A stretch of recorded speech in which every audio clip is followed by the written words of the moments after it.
Before we get started, I want to emphasize that this Facebook group called Loving Parents Live, is not just where I'll be appearing every weekday at 1 o'clock.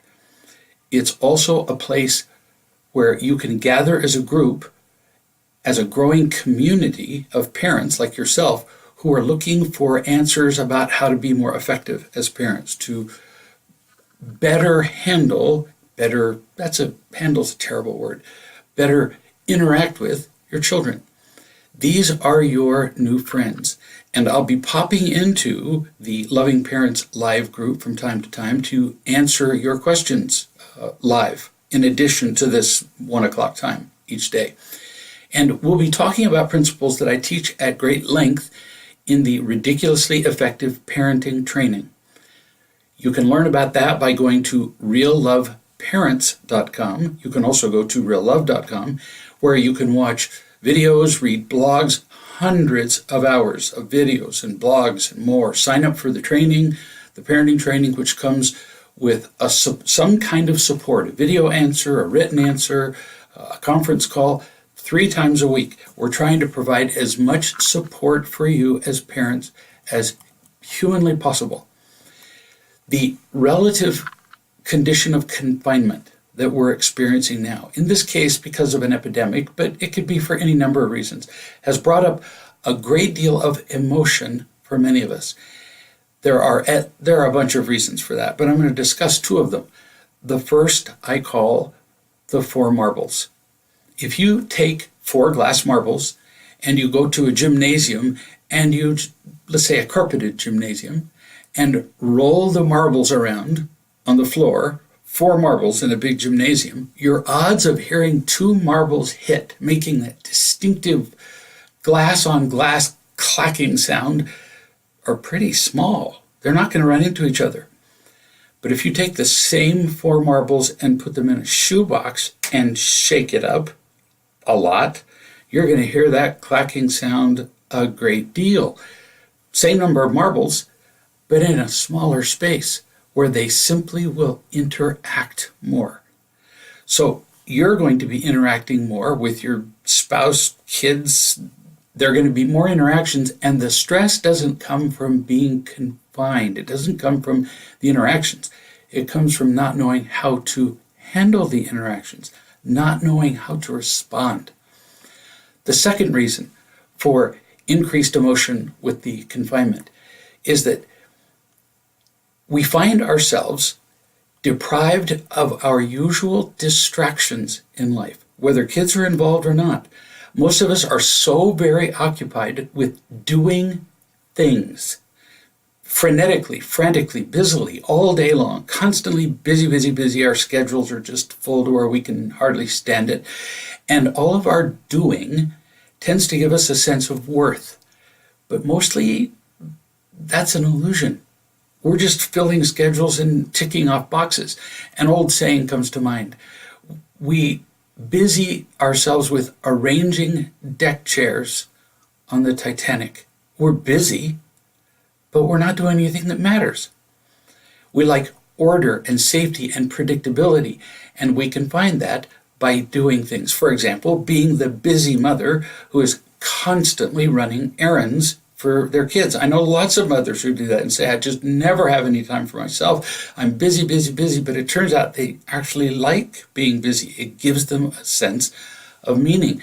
But when we're relatively isolated or quarantined, that distraction isn't there anymore. That illusion of meaning is gone. Being the busy employee, or in fact, the busy employer, at home, when we don't have the usual busyness, again, the distraction is gone. The less we distract ourselves with doing, the more we become aware of who we really are without the doing. Or more accurately, we become aware that we don't really know who we really are. And that is disturbing. Without that sense of meaning, we feel more afraid. We feel more alone. We feel more lost. Fear comes from a lack of meaning. I know thousands of people. I've interacted with tens of thousands of people. And as I have watched fear increasingly, especially lately, fill the world, I've seen that the people who do have a sense of meaning are not really afraid because they know who they are, because they make real choices all day long, rather than simply reacting mindlessly to fear, which is what most of us do. With meaning, most supposed tragedies become just inconveniences, sometimes big inconveniences, but they don't define us. Without the meaning, we snap at our children more. We're afraid more. Conflicts seem worse because we can't respond with the usual doing. We don't have a sense of meaning. This is a great opportunity, this relative confinement, to explore who we are. Devour the reallove.com website. It's free. It's filled with blogs and aphorisms and videos, 500 videos that I know of, daily coaching videos, 500 video chats, hundreds and hundreds of hours of things with which you can increase your understanding of you and your children and of yourself as a parent. It also gives you an opportunity, should you choose, to this state of confinement, to explore your relationship with a higher sense of meaning, a divine sense of meaning. If that's not something you're interested in, think about it, because it's there. The higher sense of meaning is. It's worth investigating. Talk to somebody who really has a spiritual life, which is not the same as having a religious life. Most people don't believe in divinity because, well, one, God is just a bigger version, tends to be, of our parents.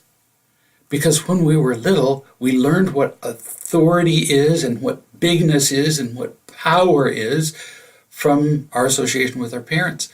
And that's how we tend to see God, as a bigger version of them. And that was, on the whole, pretty disappointing. It certainly was not unconditionally loving. And second, many people feel like, well, divine support or divine love or God has supported us or has disappointed us by not rescuing us from our pain and by standing by while the world suffers.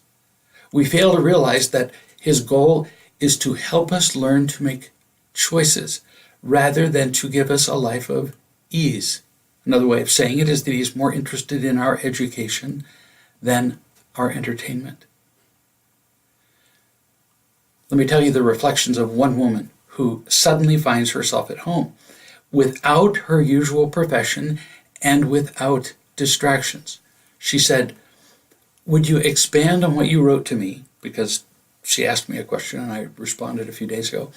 When you said, quote, "When we're not moving in our usually defined rut, the experience of not being in the rut really exposes who we are." She said, "I am finding the isolation at home is doing just that, in a good way and in a disturbing way. I feel this is an opportunity for me to expose my deep arrogance and fear, which keeps me from serving people in a loving way.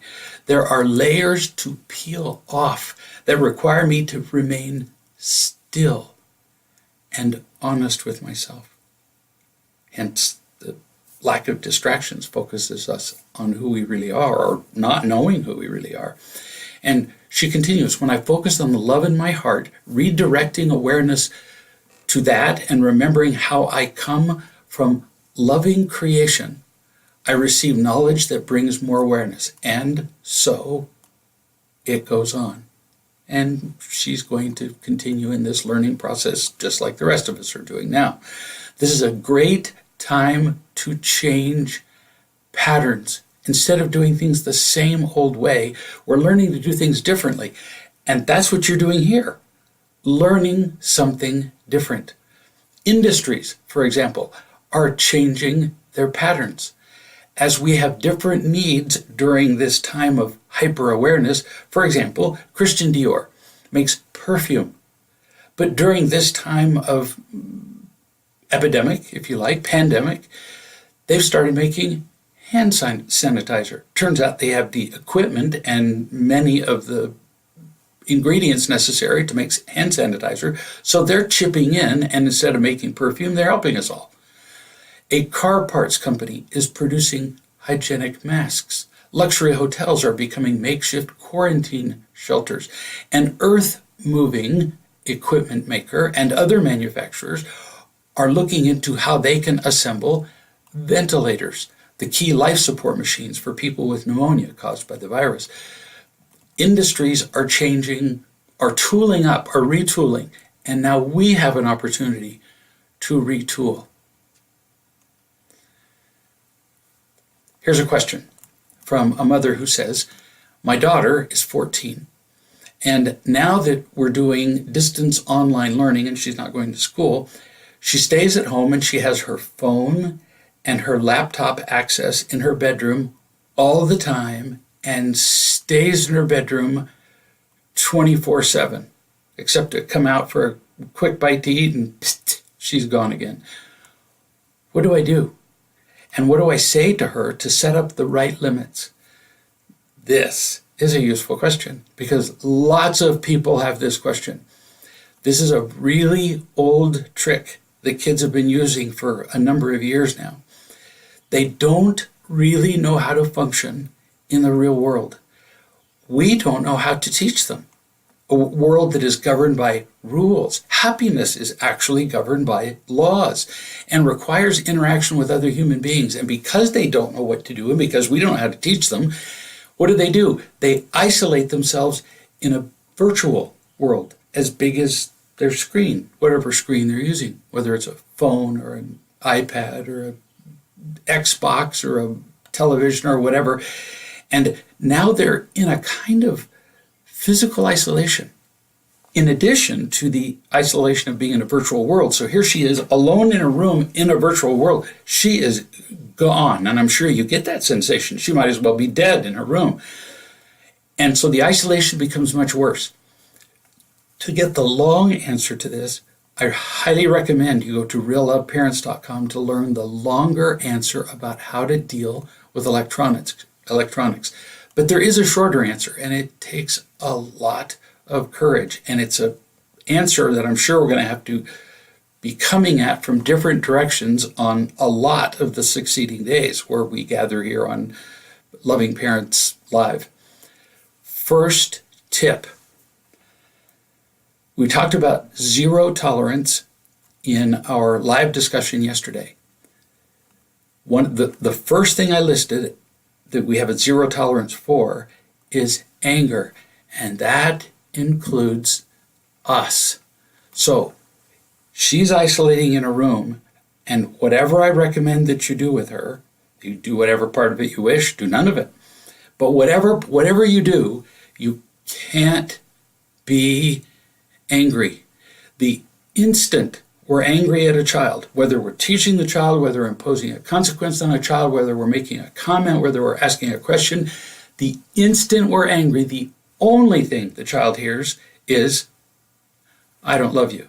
And now they are instantly defensive, and they will either isolate more or fight you more.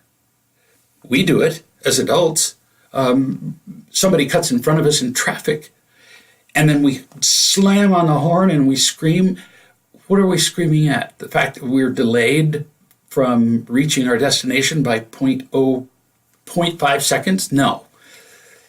We heard the message, I don't care about you, which turns out is exactly what the other person was saying when they cut in front of us. We adults react badly to I don't love you. Children react especially badly because that I don't love you actually defines who they think they are. Now, another tip. No child, this is going to be so hard for many parents to hear and especially to implement. No child has a constitutional right, an inherent right, a God-given right, their own demanded right to a phone or a laptop or an iPad or a whatever. They don't. These are privileges. Or in some cases, like for school, they're tools.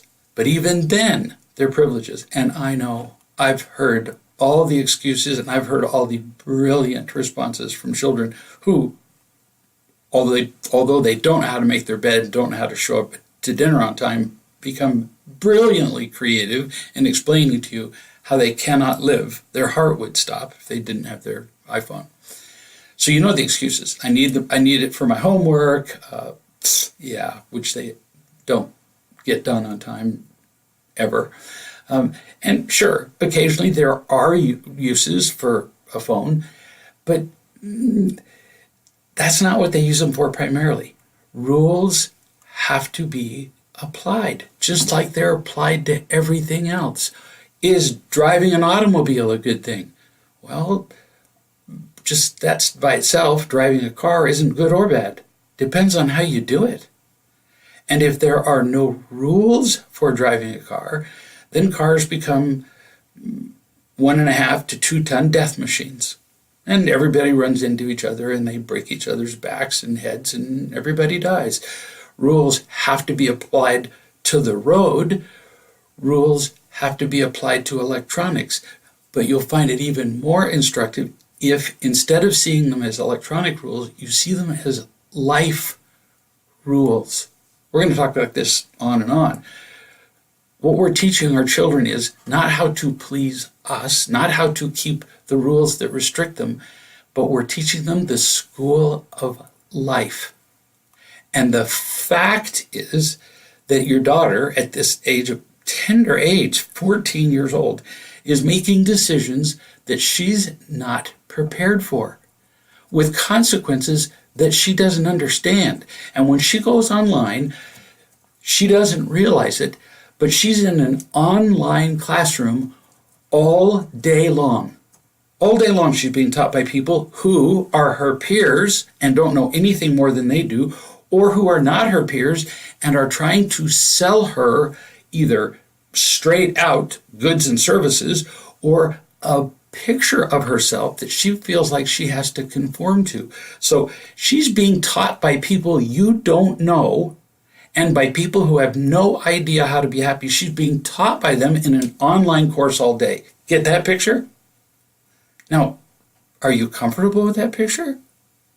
Would you be comfortable having your children taught by serial murderers all day long? Of course not. You would say, no, I wouldn't allow that. But you have no idea who's teaching your kids all day long if they're spending their lives online. And you're allowing it. So, one, these are just some general tips on limiting the use of electronics. Much more explanation at realloveparents.com. She can't have her door shut. Now, I'm not telling you what to do. When I say she can't, I'm just going on the premise that you're asking me what would be the most productive. So my answer is based on that. You can do whatever you want to do. She can't have her door shut during the day, period, full stop, ever, unless she's changing her clothes for 2 minutes. Only when she's sleeping and the door is never locked. Notice I didn't just say at night. I said when she's sleeping, when you know she's sleeping. Because behind closed doors, kids, again, are raising themselves, or they're literally inviting the rest of the world, they don't know how to be happy either, to teach them how to live. That's pretty dangerous stuff. Number 2, there has to be complete transparency with electronics. You have to have complete access to every application, every social media account, everything. And in fact, you can install or have installed programs on your child's phone and laptop and so on, where you can see every keystroke, where they can't delete anything. Why does that matter? Because of what we've already talked about. Your children are being raised by people you don't know. If you don't periodically check on what they're being taught, even when it just comes to body image, the things that they're talking about with their friends, and you don't periodically check what's going on in their conversation, that's insane. We're allowing our children to be taught by, well, whoever. Would you send them to a school where the title of the school is, we're going to teach your kids, well, whatever we feel like? No, you wouldn't. We send our kids to schools that have defined curricula and know what they're doing. And yet they spend most of their day at a school that is insane, chaotic. So there is no privacy for kids who are at home. None. They can shut their door while they're changing their clothes. Otherwise, pretty much not. Why? Because they're not ready for the privacy. They're not ready to be taught by every peer and every adult who comes along and teaches them that here's how life is. That can be very confusing to a child. In fact, emotionally fatal. Third, use electronics out in public spaces. She never gets to use her phone or her iPad or laptop or whatever alone in a room, ever, out in public. If she can't have a conversation with somebody in public, then that means she's hiding something that would be shameful. She might say, well, but it's private. Not at your age, it's not. No, it's not. You don't allow a 4-year-old to just go out and wander on the interstate and interstate traffic because they say to you, it's my private decision. They're going to be dead. And the same is true with electronics. There's no privacy. So they're out in public spaces, and you have a right to just stop by and look at what she's looking at on screen anytime you want to.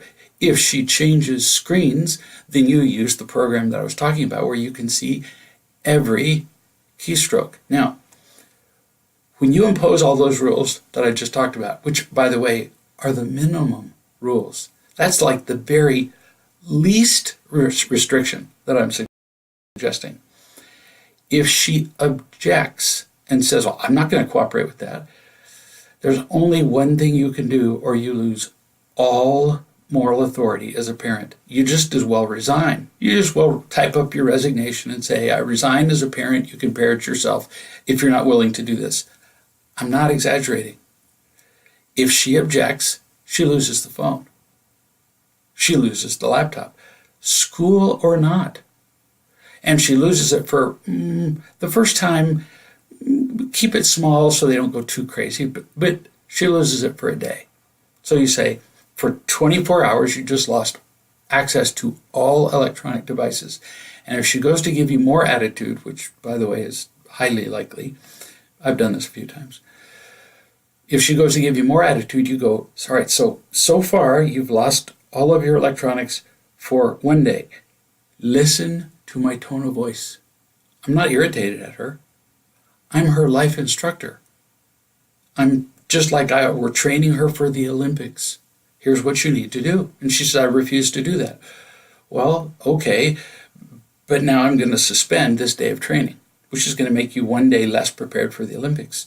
And we're going to keep going from there. So back to electronics. You just lost one day of electronics, one full day. This isn't like it's 11 p.m. and she loses till midnight. No, 24 hours. You say, if you keep arguing with me or demonstrate any attitude, this is something that cannot be permitted in a family. And we talked about things for zero tolerance, teasing, anger, whining. Those cover the common attitudes. If you show me any attitude, we'll go from one day of restrict or my taking your phone and removing all access to 2 days. Now, occasionally you'll have a child sneak access. Well, then you turn off your internet in your house. Turn off the router. Electronics have now been clearly proven by untold numbers of studies. I finally quit reading them because they all say the same thing. They're proven to alter the function and even the structure of the brain, and not in a good way. It doesn't make them smarter.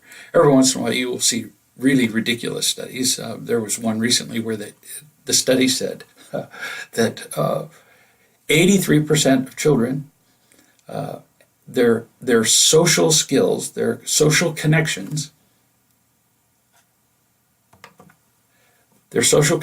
are improved by using social media.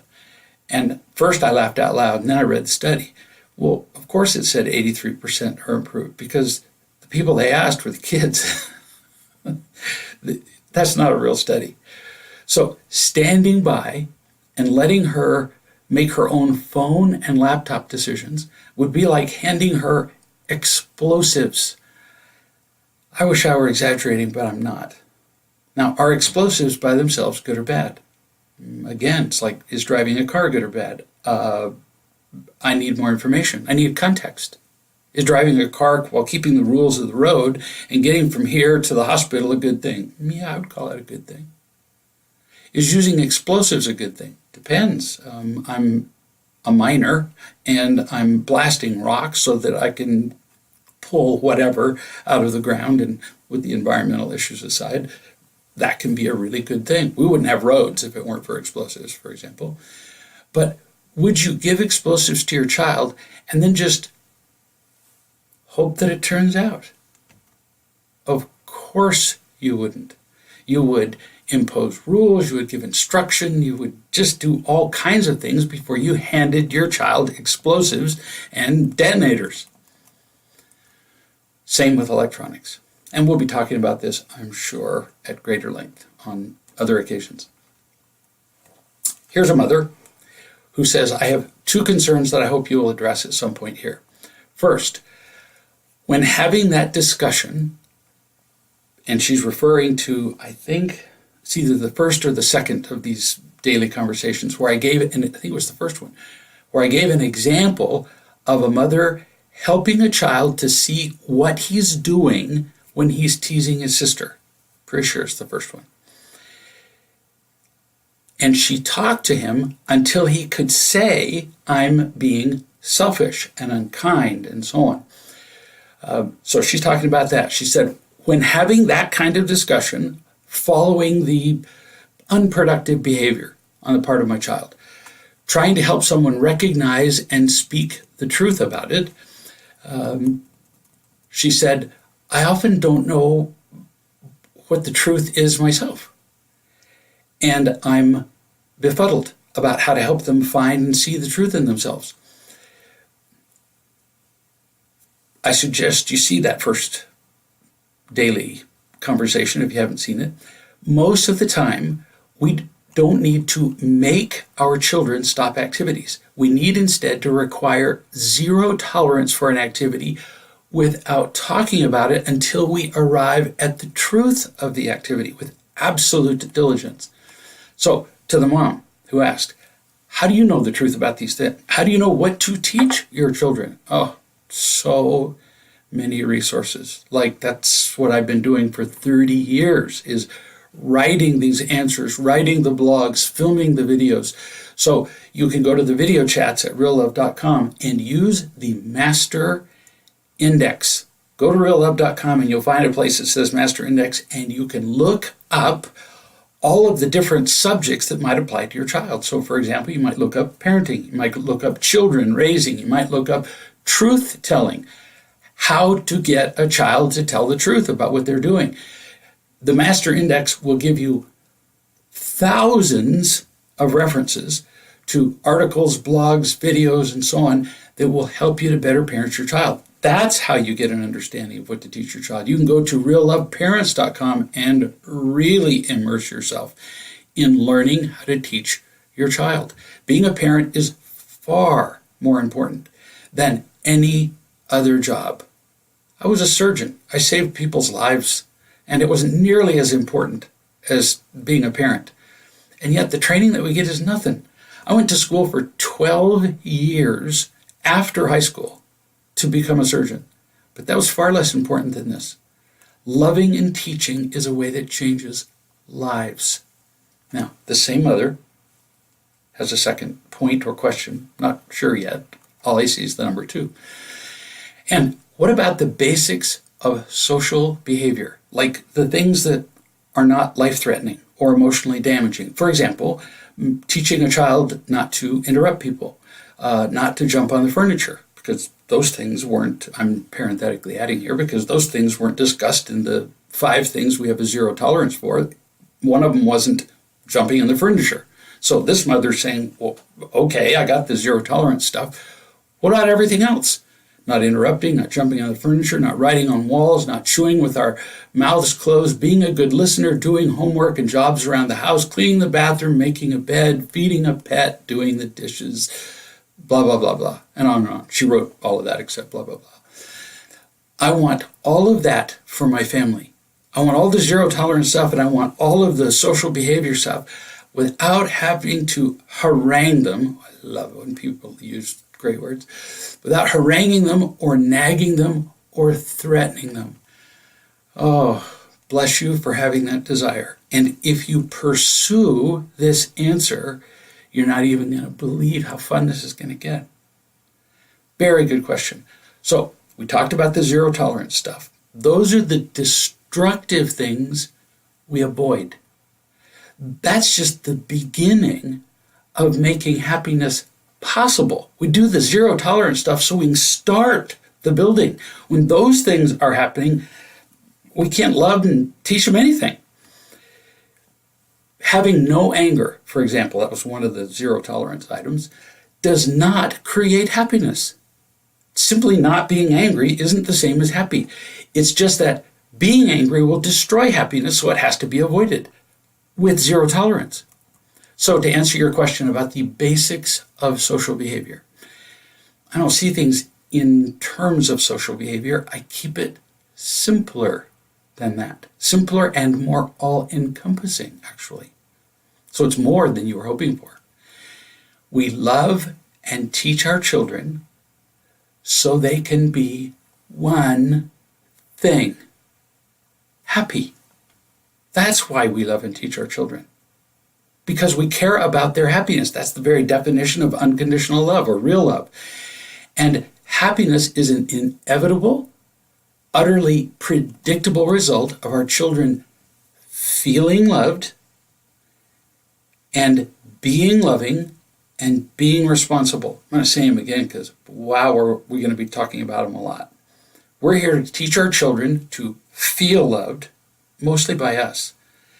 We're going to teach them to be loving to the people around them and to be responsible. If they have those three things, it's like the three legs of a stool. They'll be stable and they will be happy. Zero tolerance simply puts us in the workshop where we can build the tool or build the stool. Zero tolerance doesn't build a stool. Oh, I'm going to sit here and not be angry and not whine and not tease and not, well, that's good start, but it doesn't build anything. So let's look at your list. To be really specific, you said, I want to teach my children things like not interrupting. Now, what I'm going to do is help you reframe the way you see it. If you teach your child, don't interrupt, don't jump on furniture, don't write on walls, don't chew with your mouth, don't wash your hands when you... that turns into a law library of things to do and not do. And then your children become these little legalistic controlled machines, or they withdraw from you into their room, like the 14-year-old we talked about earlier, or they will fight you to the bloody death. So we don't want to turn it into a long list of do this, don't do this, don't do that, don't, stop it. Would be enough to make you scream, and you already said you don't want to harangue them and nag them and lecture them. So let's look at one. Not interrupting people. Is that a good thing? Mm-hmm. It wasn't on the zero tolerance list. Why? Because we haven't gotten to the three legs of the stool yet. Remember, we're just getting going with this. We teach our children to feel loved, to be loving, and be responsible. Now, not interrupting would fall under the category of not being loving. If I care about somebody else, which is what loving is, and they're speaking, what would I be doing? This is not rocket science here. Listening. No kidding. When somebody's speaking, what do? If you want it, the simplest, most immediate, and most powerful thing you can do to indicate love toward another person is to listen to them. If you doubt that, walk into any senior living center anywhere. Of course, now with the restrictions, you probably can't do that. But Walk into any senior center, just sit down next to any older person, somebody you've never met, and just listen to them tell their stories. And then at the end, look at their face. They feel loved. Listening is loving.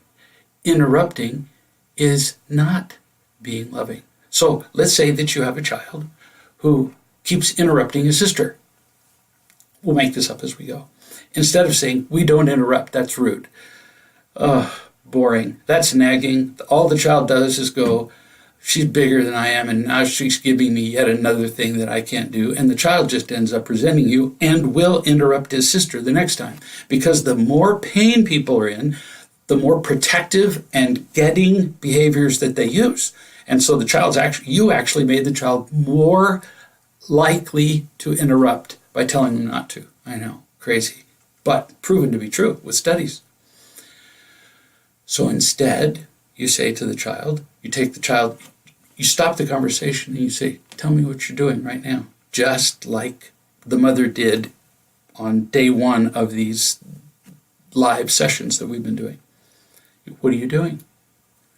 Now, the child won't know what you're talking about.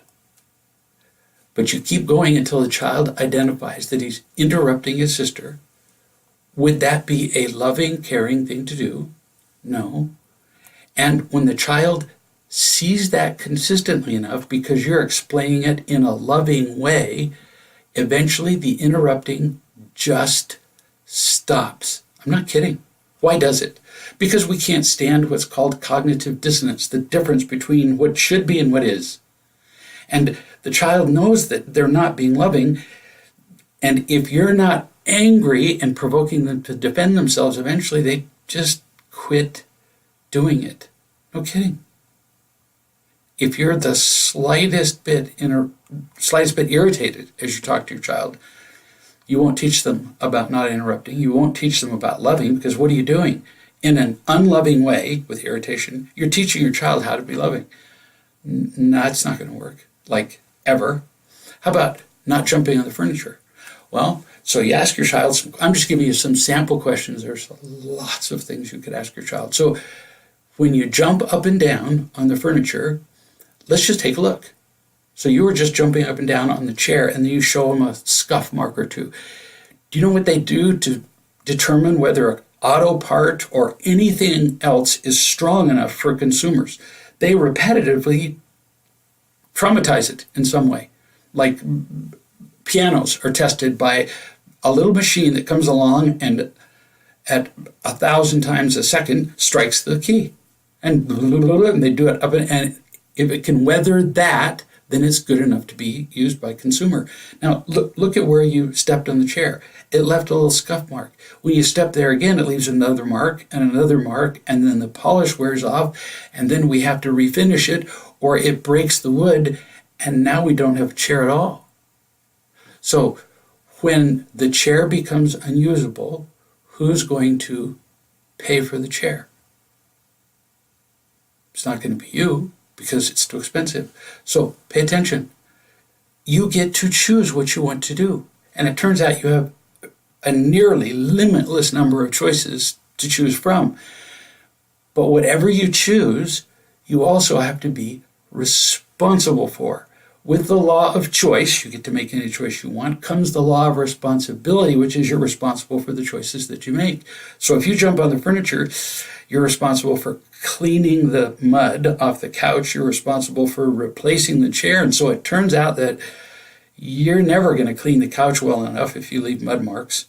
You're never going to be able to replace the chair. And so what does that do to jumping on the furniture? Since you can't take responsibility for the choice you're making, do you get to make that choice?